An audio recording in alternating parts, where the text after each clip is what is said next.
नमस्कार, स्वागत है आप सभी का खबरगढ़ के आज दिनांक 21 अगस्त 2020 के दैनिक खबर अंक के साथ, जहां आप जानेंगे आज देश भर की सारी बड़ी खबरें। मेरा नाम है गौरव राय। अब जान लेते हैं आज दिन की बड़ी सुर्खियां जो आज खबरगढ़ की सुर्खियों में सबसे आगे है।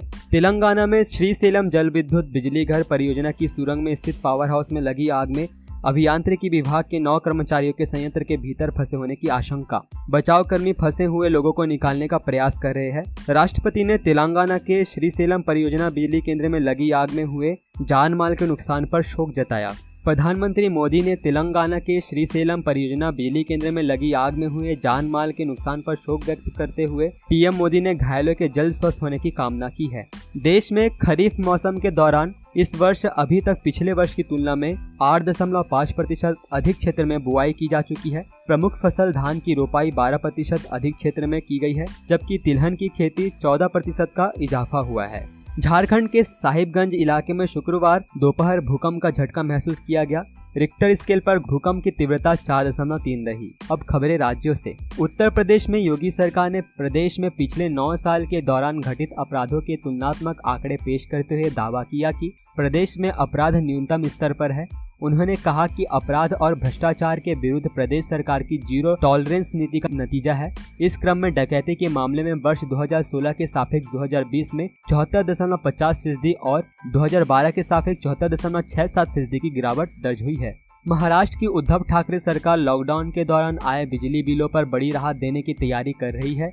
इस पर कैबिनेट ने मंजूरी के लिए प्रस्ताव तैयार किया गया है। उद्धव सरकार की योजना के मुताबिक हर परिवार को 2019 के बिल के हिसाब से भुगतान करना होगा। इससे कोरोना काल में किसी का ज्यादा बिल आया होगा तो उसे ज्यादा रकम चुकाने से राहत मिल जाएगी। कोरोना इलाज के नाम पर प्राइवेट अस्पतालों द्वारा की जा रही मोटी रकम की वसूली पर शिकंजा कसते हुए नीतीश सरकार ने इलाज के लिए रेट तय कर दिया है। बुधवार को स्वास्थ्य विभाग के अपर सचिव डॉक्टर कौशल किशोर ने सभी जिलों के जिलाधिकारी को निर्देश जारी कर निर्धारित शुल्क के निर्धारण का पालन करने का निर्देश दिया है। निजी अस्पतालों को 2 श्रेणियों में बांटा गया है तथा राज्य के जिलों को 3 A, B और C श्रेणी में बांटा गया है। पश्चिम बंगाल के नादिया जिले में एक युवक को कथित रूप से राष्ट्रीय ध्वज तिरंगा फाड़ने के आरोप में गिरफ्तार किया गया है। युवक की पहचान चंचल विश्वास के रूप में हुई है। पुलिस ने बताया कि राष्ट्रीय ध्वज फाड़ने की यह घटना बुधवार को एक स्कूल में हुई। स्थानीय लोगों ने झंडा फाड़ते हुए चंचल का वीडियो बना लिया। स्थानीय लोगों की शिकायत पर पुलिस ने उसे गिरफ्तार कर लिया। पूछताछ में युवक ने बताया कि उसने नशे की हालत में ऐसा किया था। सूत्रों के मिली जानकारी के मुताबिक आंध्र प्रदेश के चित्तूर जिले में मिल्क डेयरी में अचानक से अमोनिया गैस के रिसाव होने से 12 लोग हुए प्रभावित, जिसकी सूचना मिलते ही पुलिस और फायर ब्रिगेड की टीम ने मौके पर पहुंचकर मामले को कंट्रोल कर लिया। गैस रिसाव होने से वहां मौजूद 12 लोग बेहोश हो गए। आपको बताते चले कि ये मिल्क डेयरी पुतलपट्टू के बंदपल्ली में स्थित है। मध्य प्रदेश के मुख्यमंत्री शिवराज सिंह चौहान ने गुरुवार को घोषणा की है कि अब राष्ट्रीय भर्ती एजेंसी के अंकों के आधार पर प्रदेश की युवाओं को सरकारी नौकरियां दी जाएगी। उन्होंने ट्वीट करते हुए कहा कि अपने युवा बेटी बेटियों के कल्याण के लिए हमने एक और अनूठा व क्रांतिकारी निर्णय लिया है। प्रदेश की शासकीय नौकरियों के लिए युवाओं को अलग से कोई परीक्षा देने की आवश्यकता नहीं होगी। NRA द्वारा आयोजित परीक्षा में प्राप्त अंकों के आधार पर ही इन्हें प्रदेश की शासकीय नौकरियां मिलेंगी। तमिलनाडु में इस बार लोगों से अपील किया गया है कि वहां बाहर उत्सव को मनाने की जगह उत्सव को अपने घर में ही मनाएं। दरअसल बीते गुरुवार को सरकार द्वारा जारी किए गए एक बयान में कहा गया है कि कोरोना वायरस के प्रसार को रोकने के लिए सार्वजनिक स्थानों पर गणेश प्रतिमाओं की स्थापना करने और उन्हें जुलूस में ले जाने पर प्रतिबंध लगाने का आदेश दिए गए हैं। कर्नाटक के बेंगलुरु में पढ़ाई को लेकर नया ट्रेंड देखने को मिल रहा है। पहले जहां सरकारी स्कूल छोड़कर बच्चे प्राइवेट स्कूलों में एडमिशन लेते थे, वहीं अब ग्रामीण इलाकों में यहां उल्टा नजर आ रहा है। कोरोना वायरस के प्रकोप को देखते हुए बच्चों के नाम प्राइवेट स्कूलों से हटवाकर गाँव के स्थानीय सरकारी स्कूलों में लिखवाया जा रहा है। गुजरात में लाई जा रही है नई कानून। प्रदेश में असामाजिक गतिविधियों को नियंत्रित करने के लिए गुंडा धारा एक्ट और गैर कानूनी तौर पर भूमि हथियाने वाले तत्वों को नियंत्रित करने के लिए लैंड ग्रेबिंग प्रोहिबिशन एक्ट लाया जाएगा। राज्य के गृह और महसूल विभाग की इन 2 बिलों के साथ सरकार कुछ 5 बिल पेश करने जा रही है। संशोधन विधेयक बिल सहित शेष 5 सहकारी बिलों को मंजूरी देने की प्रक्रिया अब सितंबर में आयोजित एक मिनी सत्र में की जाएगी। केरल में लगातार जानवरों के साथ क्रूरता का मामला सामने आ रहा है। इसी क्रम में अब मल्लपुरम में केरल वन विभाग के अधिकारियों ने गर्भवती जंगली भैंस को मारने के आरोप में 6 लोगों को गिरफ्तार किया है। बताया गया है कि 10 अगस्त को एक आरोपी के घर से 25 किलो मीट जब्त किया गया। आरोपियों को 18 अगस्त को गिरफ्तार कर उचित कार्रवाई की जा रही है। झारखंड में रांची के हंटरगंज थाना क्षेत्र के एक गांव में 2 नाबालिग बच्चों को रस्सी में बांधकर मुखिया पति द्वारा बेरहमी से पिटाई करने का मामला सामने आया है। इसके बाद एसपी ऋषभ झा ने दोषियों के विरुद्ध एफआईआर दर्ज कर कार्रवाई का निर्देश दिया था। मारपीट की घटना में दोनों बच्चे गंभीर रूप से घायल हुए थे। असम सरकार ने दोबारा स्कूल और कॉलेज को खोलने का फैसला किया है। इस बाबत राज्य सरकार ने गाइडलाइंस भी जारी कर दिए है। जारी गाइडलाइन के अनुसार 1 सितंबर से खुल जाएंगी। राज्य के शिक्षा मंत्री हिमांत विश्वकर्मा ने स्कूल खोलने को लेकर दिशा निर्देश जारी कर दिए हैं। गाइडलाइंस के मुताबिक स्कूल के सभी शिक्षक और कर्मचारियों को पहले कोरोना की जांच करानी होगी। इसके बाद ही उन्हें 1 सितंबर से स्कूल आने की इजाजत दी जाएगी। पंजाब कोरोना संक्रमण के बढ़ते फैलाव को कम करने के लिए 21 अगस्त से ही वीकेंड हफ्ते के अंतिम दिन शनिवार रविवार को लॉकडाउन और राज्य के सभी 167 शहरों पर व कस्बों में रोजाना शाम 7 बजे से सुबह 5 बजे तक रात के कर्फ्यू का ऐलान किया गया है। सीएम ने 31 अगस्त तक केवल विवाह और अंतिम संस्कार को छोड़कर राज्य भर में हर तरह की सभाओं पर पाबंदी लगाने के आदेश दिए हैं। छत्तीसगढ़ की राजधानी रायपुर में आयकर जांच की बड़ी कार्रवाई एक स्टील कारोबारी के ठिकाने पर जारी है। कारोबारी के यहां जांच में बेनामी संपत्ति के साथ साथ हवाला कारोबार से जुड़े नेटवर्क की बात भी सामने आ रही है। करीब 1000 करोड़ रुपए की बेनामी संपत्ति कारोबारी के पास होने की बातें भी सामने आ रही है। यह कार्रवाई आयकर स्पेशल इन्वेस्टिगेशन विंग के अधिकारी आलोक जौहरी के निर्देशन में की जा रही है। हरियाणा के मुख्यमंत्री मनोहर लाल 3 दिन के लिए होम क्वारंटाइन हो गए हैं।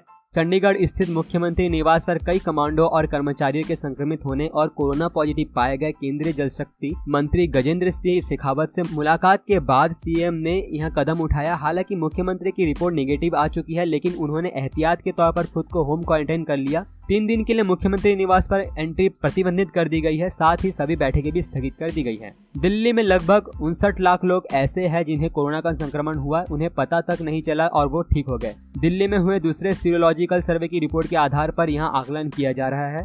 यहाँ अलग अलग तरीके से हो रहे कोरोना के जांच से लगभग 1.5 लाख लोगों में कोविड की पुष्टि हुई है, लेकिन एंटीबॉडी टेस्ट के जरिए किए गए इस सर्वे के तथ्य बिल्कुल अलग है, क्योंकि इस सर्वे के आधार पर 59 लाख लोगों में संक्रमण हो चुका है और वो ठीक हो गए हैं। अगर किसी इंसान में कोरोना के खिलाफ एंटीबॉडी मिलती है तो इस बात का प्रमाण है कि वह पहले संक्रमित हुआ और फिर ठीक हो गया। जम्मू और कश्मीर को कोरोना संक्रमण से मुक्ति दिलाने के लिए केंद्र सरकार हरकत में आ गई है। गुरुवार को केंद्र सरकार के विशेषज्ञों का दल श्रीनगर पहुंचा। उन्होंने कश्मीर में कोरोना संक्रमण से उपजे हालात में मरीजों को घर में आइसोलेशन सुविधा में रखने के साथ पल्स ऑक्सीमीटर उपलब्ध करवाकर हालात पर काबू पाने के सुझाव दिए। कोरोना काल में केंद्र के विशेषज्ञों का यह पहला दौरा है। उत्तराखंड के मुनस्यारी से हरकोट और कई गांवों को जोड़ने वाली सड़क कुछ महीने पहले टूट गई थी। इस सड़क की मरम्मत तो हुई नहीं, बल्कि सड़क का बाकी जितना हिस्सा बचा था अब वो भी गायब हो गया है। हाल के दिनों में हुए भूस्खलन से इस सड़क का बड़ा हिस्सा टूट गया, जिसके बाद गांव और शहर को जोड़ने वाला ये रास्ता पूरी तरह से खत्म हो गया है। हिमाचल प्रदेश में कोरोना के 127 नए मामले सामने आने के बाद प्रदेश में कुल संक्रमितों की संख्या 4538 के आसपास पहुंच गई है, जिसमें से 3000 से ज्यादा लोग स्वस्थ हो चुके हैं। वर्तमान में संक्रमितों की संख्या 1389 के आसपास बची है। मेघालय के शिक्षा मंत्री लाहमेन दिम्बुई का कहना है कि स्कूलों को फिर से खोलने को लेकर एक समिति बनाई गई है। इस समिति ने स्कूलों को फिर से खोलने के लिए प्रोटोकॉल की तैयारी पर अपनी रिपोर्ट प्रस्तुत की है। उन्होंने कहा कि सत्र वर्तमान कैलेंडर वर्ष से आगे बढ़ेगा और उसी के हिसाब से स्कूलों के पाठ्यक्रम को कम कर दिया जाएगा। मणिपुर में सूत्रों से मिली जानकारी के मुताबिक पार्टी विरोधी गतिविधियों की वजह से बृहस्पतिवार को मणिपुर में कांग्रेस के विधायक राजकुमार इमो सिंह को 6 वर्षों के लिए पार्टी से निष्कासित कर दिया गया। निष्कासन का यह आदेश मणिपुर प्रदेश कांग्रेस कमेटी के महासचिव हरेश्वर गोस्वामी द्वारा जारी किया गया है। नागालैंड में कोरोना के 25 नए मामले सामने आने के बाद प्रदेश में कुल संक्रमितों की संख्या 3583 के आसपास पहुंच गई है, जिसमें से 1900 से ज्यादा लोग स्वस्थ हो चुके हैं। वर्तमान में संक्रमितों की संख्या 1648 के आसपास बची है। पुडुचेरी के कोकोनट हार्बर के पास एक नाव निर्माण कारखाने में शुक्रवार सुबह भीषण आग लग गई। फायर ब्रिगेड की 8 गाड़ियां मौके पर मौजूद रही और दमकल कर्मी आग पर काबू पा ली गई। सूचना पाकर मौके पर पहुंची मुदलिया रपेट पुलिस आग लगने के कारणों का पता लगाने के लिए जांच में जुटी हुई है। चंडीगढ़ में 13 मिशन अस्पताल खोला गया है। इस अस्पताल में हर तरह के टेस्ट किए जाते हैं, जो कि बहुत ही कम कीमत पर होते हैं। इसके अलावा यहाँ दवाइयाँ भी बहुत ही सस्ती कीमत पर मुहैया करवाई जाती है। अस्पताल में आने वाले मरीजों के रहने व खाने पीने का भी पूरा प्रबंध है। अस्पताल के डॉक्टरों द्वारा जो दवाई लिखी जाती है वह अस्पताल के अंदर से ही सस्ती कीमत पर मिल जाती है। इस अस्पताल के अंदर 113 रुपए में अल्ट्रासाउंड, 1313 रुपए में MRI और सिटी स्कैन के अलावा कई और टेस्ट किए जाते हैं। पूर्वी लद्दाख में सीमा पर चीन के साथ जारी विवाद के बीच भारत ने चीन के साथ एयरबेस ठिकानों पर बारीकी से नजर बना रखी है, क्योंकि चीनी एयरबेसों पर पिछले कुछ हफ्तों में गतिविधियां बढ़ी है। खबरगढ़ की तरफ से विशेष सूचना, अधिकतर राज्यों में लॉकडाउन लगभग खुल चुका है, पर कोरोना अभी भी हमारे आसपास ही है। इससे बचने के लिए सरकारी दिशा निर्देशों का पालन करें। अगर आपको सर्दी जुकाम गले में दर्द की परेशानी हो तो राजकीय हेल्पलाइन नंबर 104 पर डॉक्टर से निःशुल्क परामर्श ले व अपनी आंख, नाक और मुंह को छूने से पहले अपने हाथों को धो ले। सावधान रहे, सुरक्षित रहे, बदल कर अपना व्यवहार करे कोरोना पर वार। आप सभी के लिए ये सारी जानकारी मैंने और खबरगढ़ की टीम ने जुटाई है। अभी के लिए इतना ही। देश दुनिया की बड़ी खबरों के लिए हमारे साथ बने रहे। जय हिंद, जय भारत।